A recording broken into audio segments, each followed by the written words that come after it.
Simon Roberts, The Power of Not Thinking, How Our Bodies Learn and Why We Should Trust Them. Have you ever struggled to learn a new skill, despite reading about it and mentally understanding the steps? Do you ever find yourself trapped in analysis paralysis, as if there is a deeper understanding that's eluding you? The answer may lie not in your head, but in your body. In this blink, we'll explore the power of embodied knowledge, the wisdom and intelligence that resides in our physical being. You'll discover how engaging your senses, honing your skills, and tuning into your bodily intuition is crucial to understanding and performance.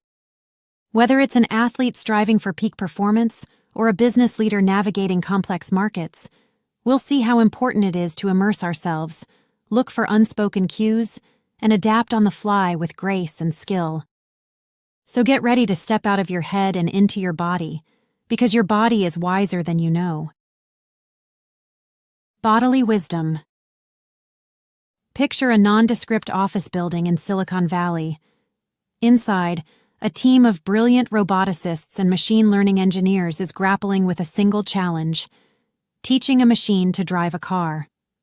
This seemingly simple task, one millions of people perform daily, has proven to be a formidable obstacle in the quest for autonomous vehicles. The apparent ease with which we humans navigate roads, interpret traffic signals, and anticipate other drivers' actions belies, beneath the surface, an intricate dance of perception, planning, and prediction. As these engineers work to replicate human driving abilities, they're confronting a fundamental truth about intelligence. Intelligence isn't a product of our brains alone. Rather, it's a symphony conducted by our entire bodies. This concept, known as embodied knowledge, challenges centuries of thinking about the nature of human cognition. The notion that our intelligence resides primarily in our brains has deep roots in Western philosophy. René Descartes' famous declaration, "I think, therefore I am," cemented the idea of the mind as separate from, and indeed superior to, the body. This philosophical view, called dualism, has permeated our understanding of intelligence for centuries. Beginning in the 20th century, it was reinforced by the advent of computers and the attractive analogy between computers and the brain. However, not only is this analogy a misleading one, it also carries an assumption within it that is misleading in its own way: a brain-centric notion of intelligence. The view of intelligence fails to account for the myriad ways our bodies inform our understanding of the world. When a martial artist anticipates an opponent's move, when a surfer reads the waves, or when a nurse detects a patient's distress before any monitor sends a signal, they're drawing on knowledge that resides not just in their minds, but also in their bodies. Consider the act of driving a car with manual transmission. A novice driver consciously processes each step. Clutch down, shift gear, accelerate gently, release clutch. But an experienced driver performs these actions fluidly, without conscious thought. The car becomes an extension of the body, with the driver instinctively responding to the hum of the engine, the feel of the road, and the movements of surrounding vehicles. This intuitive understanding, developed through repeated physical experience, exemplifies embodied knowledge. Embodied knowledge manifests in our ability to navigate complex social situations, our intuitive grasp of physical laws, and our capacity for empathy. It's the reason why virtual reality can induce genuine fear, why actors use physical techniques to access emotions, and why muscle memory is crucial in sports, music, and beyond.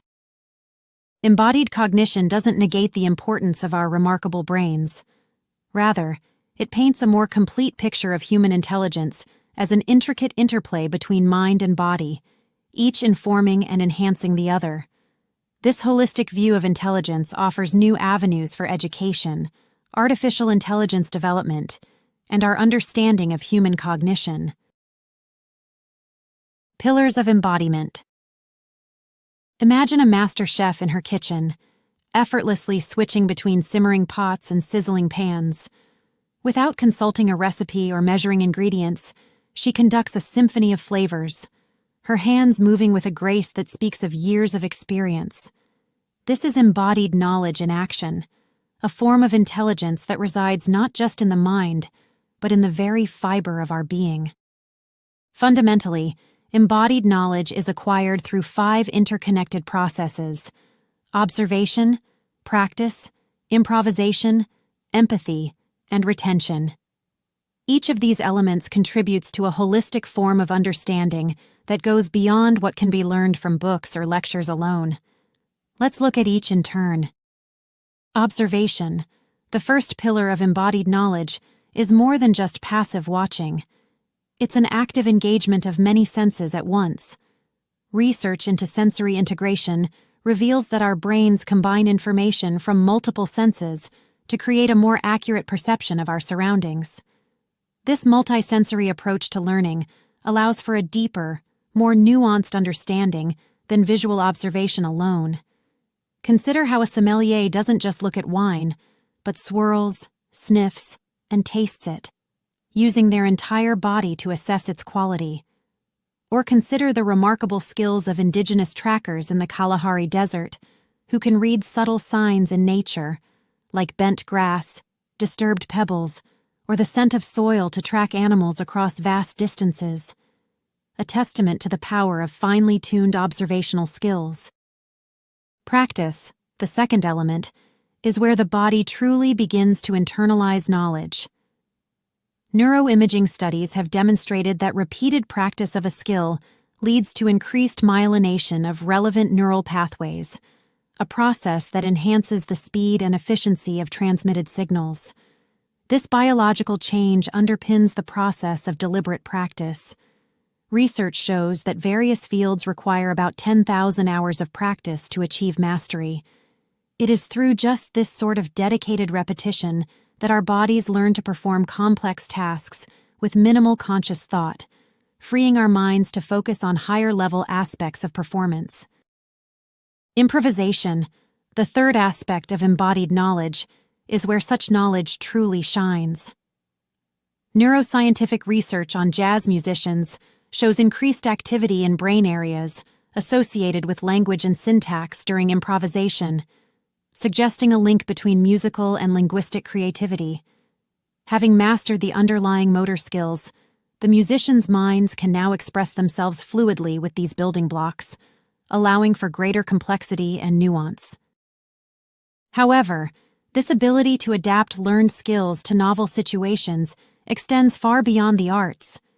Studies on expert athletes reveal superior anticipatory skills, allowing them to predict and react to opponents' moves before they occur.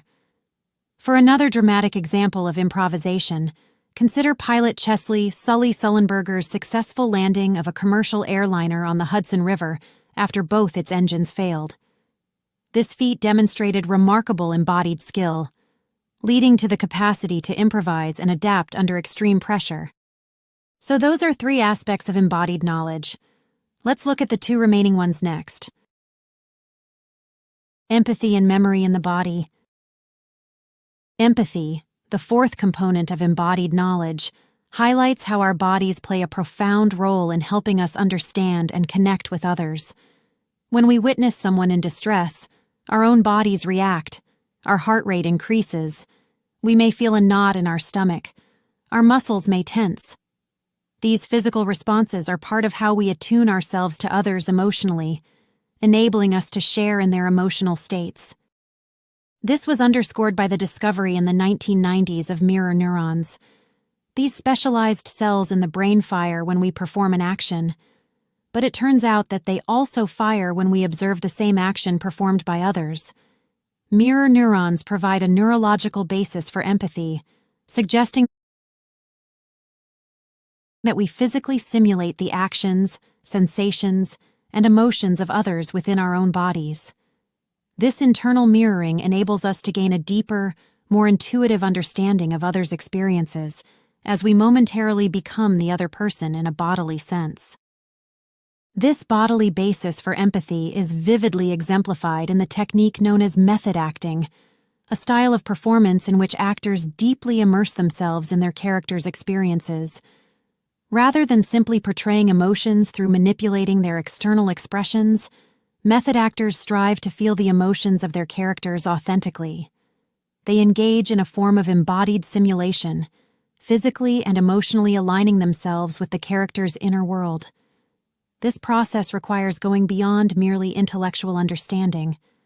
Actors must draw on their own bodily memories, sensations, and emotions, effectively blurring the lines between their own identities and their characters. Through this physical and emotional immersion, method actors are able to deliver performances that resonate with authenticity and depth, demonstrating the intrinsic link between empathy and the body. Finally, retention speaks to how our bodies serve as repositories of memory. Research on procedural memory shows that skills like riding a bicycle are stored in different brain regions than declarative memories, explaining why physical skills can remain for decades, even without any practice.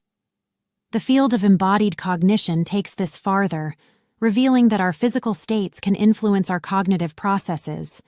For instance, studies show that people perform better on memory tasks when their body posture matches the emotional content of the memories, suggesting memory storage and retrieval have a physical component. This bodily aspect of memory is strikingly illustrated in stroke survivors, who, despite losing the ability to speak, can often still sing familiar songs, demonstrating how deeply ingrained certain memories are in the body. Together, these 5 aspects of embodied knowledge — observation, practice, improvisation, empathy, and retention — create a powerful, adaptable form of intelligence that is uniquely human. In an age when artificial intelligence and automation are rapidly advancing, recognizing and nurturing our embodied knowledge becomes increasingly relevant.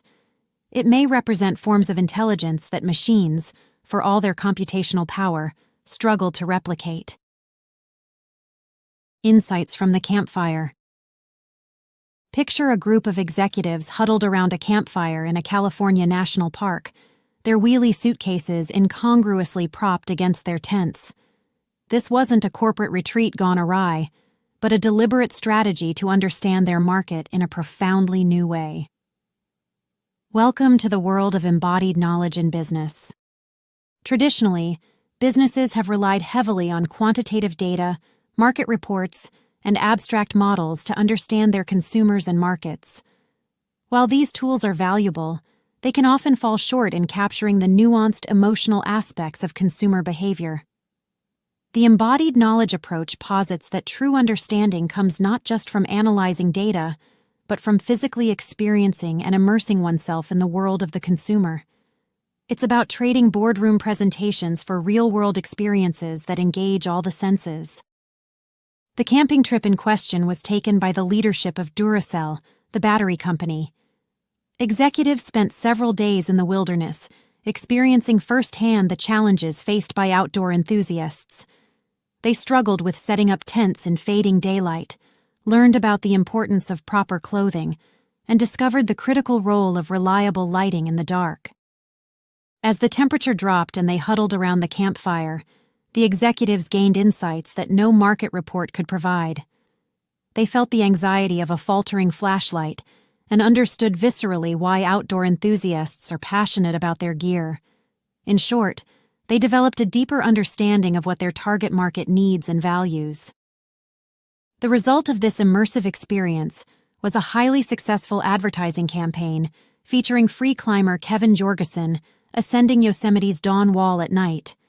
The campaign resonated deeply with the outdoor community, garnering millions of views and effectively communicating Duracell's keen understanding of their customers' needs.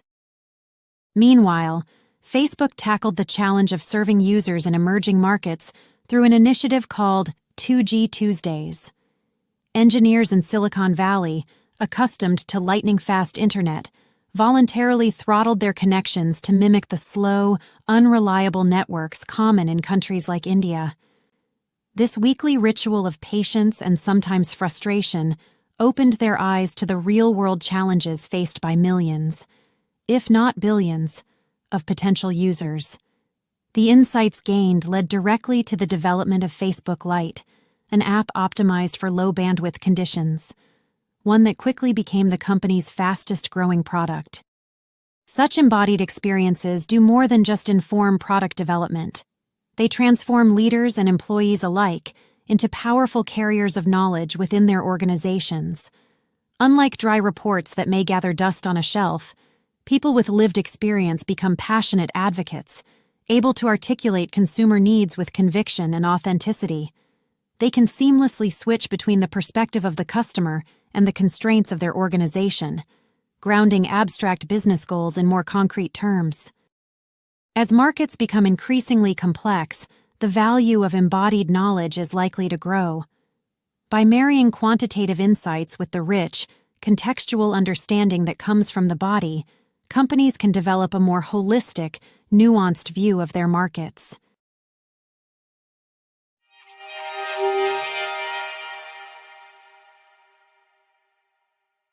The main takeaway of this Blink to the Power of Not Thinking by Simon Roberts is that our bodies play a crucial role in shaping our intelligence and understanding of the world.